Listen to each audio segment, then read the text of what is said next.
Γεια σας φίλοι μου. Σήμερα θα δείξουμε πώς έχουμε φτιάξει την αυτόματη ποτίστρα.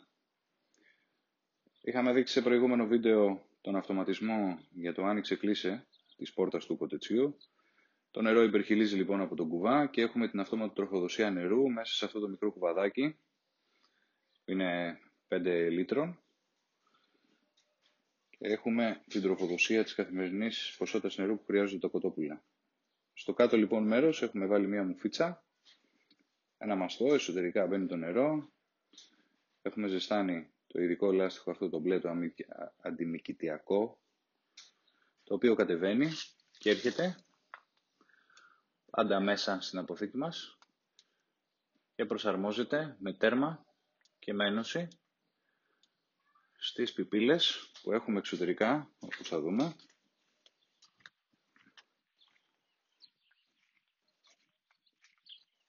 Εδώ.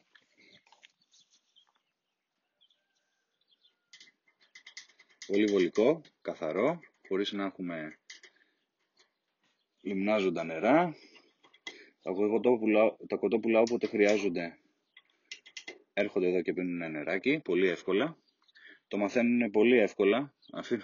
Αφήνετε απλά τις φώτες σας για μισή μέρα χωρίς νερό, επιλέγετε μια ζεστή μέρα και ξεβιδώνετε λίγο τις πιπίλες από κάτω ή σαν να στάζουν.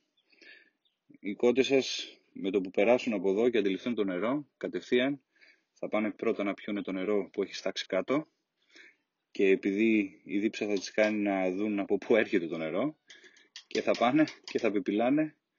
Μία να το μάθει, θα το μάθει μετά όλο το κοτέτσι. Λοιπόν, έξυπνος τρόπος, χωρίς να έχουμε υπολείμματα, χωρίς να έχουμε υγρασίες και χωρίς να μαζεύουμε άλλα ζώα που δεν θέλουμε στο κοτέτσι μας για να έρχονται να πίνουν νερό.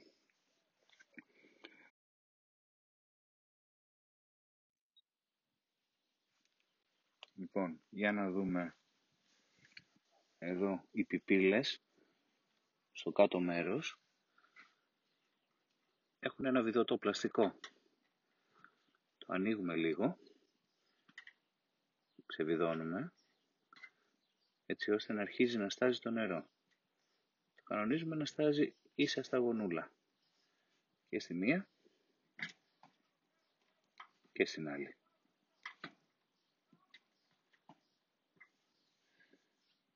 Έτσι. Και τώρα θα περιμένουμε τις κότες να αντιληφθούν το νερό που στάζει.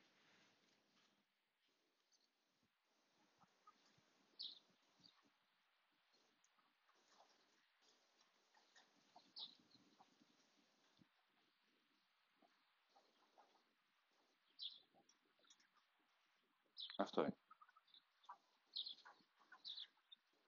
Γρήγορα το αντιλαμβάνονται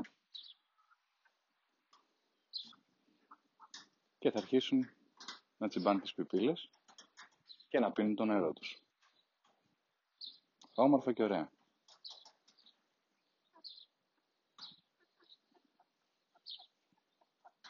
Τελειοποιήσαμε και το σύστημα της ταΐστρας, όπως βλέπετε.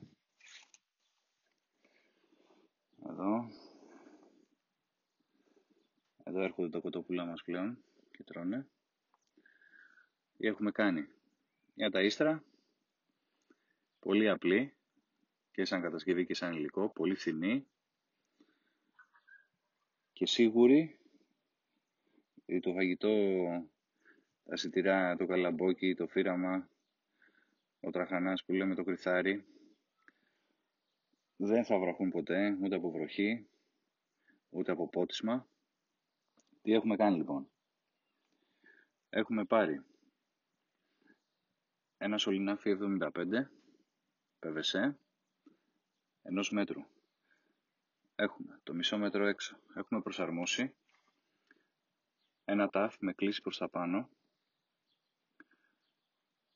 και στο εξωτερικό του έχουμε προσαρμόσει μια γωνία 75 η οποία είναι 45 μοιρών. Όχι 90, τονίζουμε 45. Κάτω έχουμε βάλει μια τάπα βιδωτή, σταθερή και έχουμε σταθεροποιήσει επάνω στη λαμάρινα το σωλήνα. Για να μην έχουμε όμως την καθημερινή τροφοδοσία της τροφής εξωτερικά, έχουμε μπει μέσα στην αποθήκη με μια σωλήνα πάλι F75, PVC, γωνία 45 μοιρών, και θα πάμε μέσα τώρα να δούμε πώς έρχεται. Ερχόμαστε μέσα λοιπόν με αυτή τη γωνία και προσαρμόζεται μια δεύτερη γωνία 45, έτσι ώστε να ανεβαίνει με αυτή τη γωνία προς τα πάνω. Συνεχίζει ένα κομμάτι του σωλήνα, το υπόλοιπο κομμάτι του σωλήνα του F75, το άλλο μισό μέτρο, και έχουμε και μια τάπα ψηλά, την οποία πολύ πρακτικά ανοίγουμε εδώ σε ένα κουβά που δεν μαζεύονται ποντίκια, κλειστό. Βάζουμε το χωνί μας.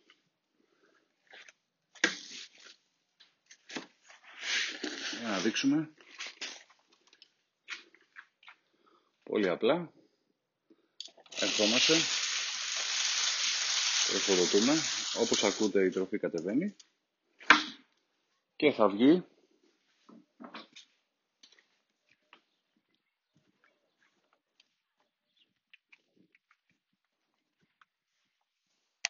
εντός. Τα κοτόπουλα μπορούν πολύ εύκολα να φάνε. Πολύ βασικό να πούμε ότι είναι σε αυτό το σημείο, στο κάτω της γωνίας της τελευταίας που έρχεται το κοτόπουλο να φάει, να έχουμε κάνει ένα κόψιμο, να του φτιάχνουμε δηλαδή το δρόμο πιο βολικό, για να μπορεί να βάλει το κεφάλι του μέσα να φάει. Έτσι, με αυτόν τον τρόπο δεν έχουμε ούτε υπολείμματα τροφών να τρέχουν κάτω και είναι πάντα η τροφή μας στεγνή.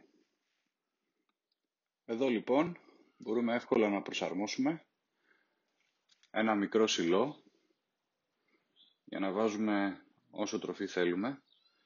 Ο σωλήνας ενός μέτρου μαζί με τις γωνίες παίρνει περίπου γύρω στα 4 με 5 κιλά τροφή, αλλά για να μπορούμε να λείψουμε για περισσότερο καιρό από το κτήμα, μπορούμε να προσαρμόσουμε πάνω στο σωλήνα αφού βγάλουμε το καπάκι. Προσαρμόζουμε εδώ ένα χωνί σαν σιλό, το οποίο δένεται πάνω, με καπάκι φυσικά, και ρίχνουμε μέσα μεγαλύτερη ποσότητα τροφής, έτσι ώστε να είμαστε αυτάρκεις για μεγαλύτερο διάστημα.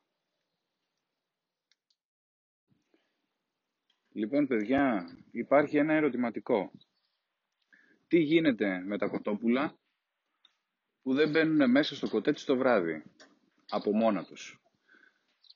Δηλαδή είναι ατίθασα και θέλουν να μένουν εκτός και να κουρνιάζουν σε διάφορες μεριές μέσα στο κτήμα ή και κάτω από το κοτέτσι. Υπάρχουν πολλές περιπτώσεις τέτοιες. Λοιπόν, το μόνο σίγουρο που μπορούμε να κάνουμε γι' αυτό και να μην έχουμε ποτέ αυτό το άγχος στο κεφάλι μας, είναι μια πολύ απλή μέθοδος, την οποία όταν εισάγουμε πουλάκια, πουλακίδες, δηλαδή που είτε βγάζουμε τα πουλάκια από τα κλουβάκια τους για να τα έχουμε πλέον ελεύθερα μέσα στο χωράφι, είτε παίρνουμε έτοιμες πουλακίδες μεγάλες όπως είναι αυτές για να τις έχουμε στο χωράφι μας, στο κοτέτσι μας. Μία εβδομάδα, όχι 5 μέρες, όχι 4, μία εβδομάδα θα τις αφήσουμε μέσα στο κοτέτσι, κλεισμένες, με τροφή και νερό, κλεισμένες μέσα στο κοτέτσι, δεν θα μπούμε στον πειρασμό να τις βγάλουμε ούτε για 2 ώρες. Εάν τις αφήσουμε μία εβδομάδα μέσα στο κοτέτσι, εγώ 6 χρόνια που έχω πουλακίδες και κότες, ποτέ δεν αντιμετώπισα αυτό το πρόβλημα. Μου το είχε πει μια γιαγιά εδώ στη γειτονιά, γιατί παλιότερα κυνηγούσα τις κότες στον πρώτο καιρό να τις βάλω μέσα στο κοτέτσι. Λοιπόν, από όταν μου το είπε αυτό και το εφάρμοσα στην επόμενη φουρνιά που έφερα με τις πουλακίδες, έκτοτε δεν το αντιμετώπισα ποτέ ξανά. Δηλαδή, ως διαμαγείας, οι κότες μαθαίνουν το χώρο τους την πρώτη εβδομάδα και έπειτα δεν τον αλλάζουν. Ακόμα και όταν βγαίνουν έξω, θα τις δείτε και κατά τη διάρκεια της ημέρας ότι μπορεί και να μπαινοβγαίνουν. Αλλά σίγουρα το βράδυ με το σούρπο θα μπουν όλες μέσα. Η μία μετά την άλλη γραμμή. Πολύ σίγουρη μέθοδος. Σας ευχαριστώ που παρακολουθήσατε. Κάντε εγγραφή στο κανάλι μας για νέα βίντεο και νέες μεθόδους.